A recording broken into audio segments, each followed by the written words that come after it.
So to begin with, you will need a piece of the rubber for the carving, some graphite paper, the pattern that you'd like to use, and a ballpoint pen.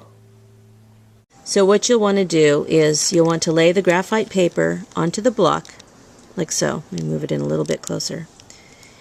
And then after you've done that, you'll lay the image that you wish to trace. I want to use the Honu, which is the turtle.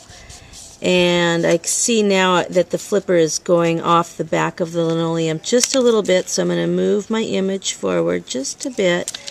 And you can sort of feel with your hands and pressing your fingers down. Now see, this image is great because it fills up a lot of space. And remember, I always tell you to use TBSS, top, bottom, side, side. And you fill up your space. You don't want some teeny little image in the middle of this vast space. So the next thing you're going to do is you're going to take a ballpoint pen and you are going to trace the image. Now, I've already traced this once, so there's a little bit of a messy line there, but I'm going to trace along the line, starting with the middle and working out. And what's happening is that paper underneath, the graphite paper, has a thin layer of graphite on it. And when you trace over the image, that graphite is being transferred onto the block below, the rubber block. So I'm almost finished tracing this, and just making sure that I press fairly hard, but not so hard that I rip the paper, because then I won't be able to use that graphite paper again. And the graphite paper is reusable, so you can use it a number of times. I'm just going back over to make sure, because I'm not quite remembering where I started, but there we go. Okay, because I've been talking. Alright, so when I lift this up, I should have the graphite paper down below, and there you go. There's the image that's been transferred to the rubber. Now, when I go to carve this, which I'll explain in the next installment, I'll have to be thinking of two different things, positive and negative space. And I'm going to do two different things with these. What I'm going to do is I'm going to carve away the negative space in one, leaving the positive space, and then I'm going to do the inverse operation. So here we go. You'll have one of these carving tools, and they're pretty sharp, so you need to be careful. So the first thing to remember is always carve away from your body, and do not hold the rubber from the top and carve into your finger and cut your finger. This is very sharp. Now, these are really soft rubber pieces. They're not anywhere near as hard as linoleum or wood or some other materials that people carve into. It's very soft, but it can slip, and if it slips and cuts you, you're going to bleed all over the place. Okay, so enough of that.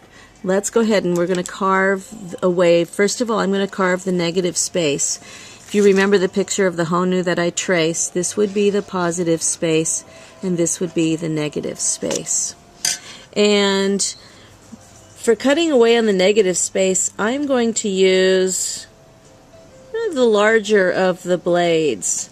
And the reason why is because I don't really care right now about, carving into the Honu, because I want all this area gone. And so I'm going to continue to just carve away at all of this area. And, if you get to the end, you can pick off any. And so in showing you what I mean by here is the next size. I don't know if you can see this. We have the largest and the mid-size, and then here is the finer one. And of course they come much smaller, but we can only have these three sizes to work with. So when you're getting into really close detail, for example, in the center, in the negative space in the center, you want to stay on the line as much as possible and stay true to the image that you've decided you want to carve. So if you carve on this side of the line, you're going to carve away your negative or your positive space. You don't want to do that. You want to carve only the negative space. So you're going to keep your blade aimed more towards the end. So should you slip and carve a little bit too,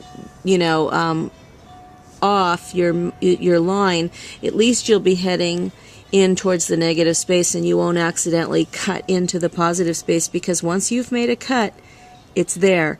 And so the cutting has to be very deliberate and you have to really think.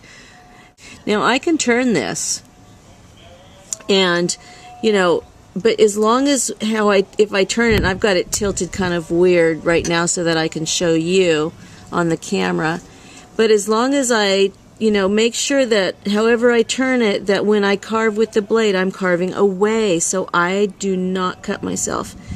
Because if you cut yourself, you might not be able to finish your project because you might have to be dealing with a really bloody cut. So please be careful, and plus it's just gross. We don't want to have to deal with that.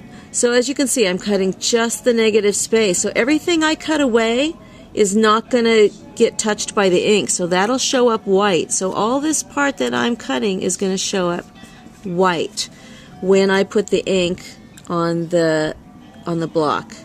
So these are called also, they're blocks, they're rubber blocks. So I'm just going to keep carving away, and I want to make sure I've got every bit. See these grooves? I want to try to get some of these grooves out of there. You also need to be mindful that this is only 1/4 of an inch thick, this block. 4 of these would equal 1 inch. It's not very thick, so you can only cut down so far before you poke through the other side. You don't want to poke through the other side, because if you poke through the other side, you'll probably poke your finger. So just be careful. So okay, so we're back to the carving of the rubber mat for the first one, where I carved away the negative space. And so as you can see, the as best I could do, I carved away, and I still keep seeing little things. So I mean, you can get really, really picky about it, or you can let some things go. And I think sometimes the roughness and just letting a few things go and not having it be so perfect is almost more beautiful than trying to have a perfect thing, especially with this kind of art. So this is my Honu. The positive space is the raised. It's the relief here, you can see. Kind of see maybe from the side angle how bumpy it is. But you want this part here definitely to be higher than anything else if you want only this to print. Now, sometimes it's nice to leave some of this background stuff raised, because it just adds to some, some really nice texture. But because I was demonstrating positive and negative space, I wanted to do the best I could in showing you just the Honu in ink. So then the next one I'm going to do, which is going to be the positive space. So I'm going to actually just carve this part out, of the Honu, and leave. So one thing I'd like to add as well is, since we are working with the positive space, we want to make sure that we, if we make a mistake, we're going to make a mistake and an accidental cut in this part that we want to cut, not into the part that we want to leave whole. So if I turn it like this, and if I don't stop right exactly on the line, it might slip off into this part that I didn't want to cut. And once it's cut, you're stuck with that. So I'm going to line it up so that I'm still pushing it away from me, because I don't want to cut myself. I'm going to push away. So now all I'm cutting is the positive space, and I'm turning it into negative space. So I'm only going to cut the part inside the lines, and it's really important that I try to keep my blade on the lines as possible if I want a really clear image. But as I said, it doesn't have to be absolutely perfect. That's the beauty of this kind of art. There's a roughness to it and a naturalness. Okay, so I've cut away the positive space and leaving the negative space raised, and of course now I get it out into the light, and I see a few more little things that I think, ooh, those might not quite be low enough. So, again, just be real careful as you go along the lines, that you don't make any accidental slips into areas that you don't want to do, and I think I just did that. Okay. So you have all these cool little rubber shavings here, but they're really not good for anything. So make sure you pick them up when they slip on the floor. Okay, now because this is solid, and we know that if I roll the ink onto this, this is all going to come out whatever color, and this will be white because we're using kind of an off-white paper. But I think that that's not as interesting, so I want to put a little bit of texture into this. So being mindful of the way the turtle or the... Just to kind of show you there's different things you can do with texture. And really it's your design, so think it through and have fun with it. So anyway, I've put a little bit of texture into the background here. And yeah, so what I'm going to do now, because I'm losing my son, and I'm going to go ahead and a little bit kind of rough. I don't want really super straight edges, so maybe I'll just chip out a few things on the edges here, just so it's, you know, not like a straight edge, but something a little bit more natural and organic. I don't know. Yeah, everybody has their preference, but you know, and that's the thing. You can do what you want, but I'm just trying something just to show you that there's different things that you can try.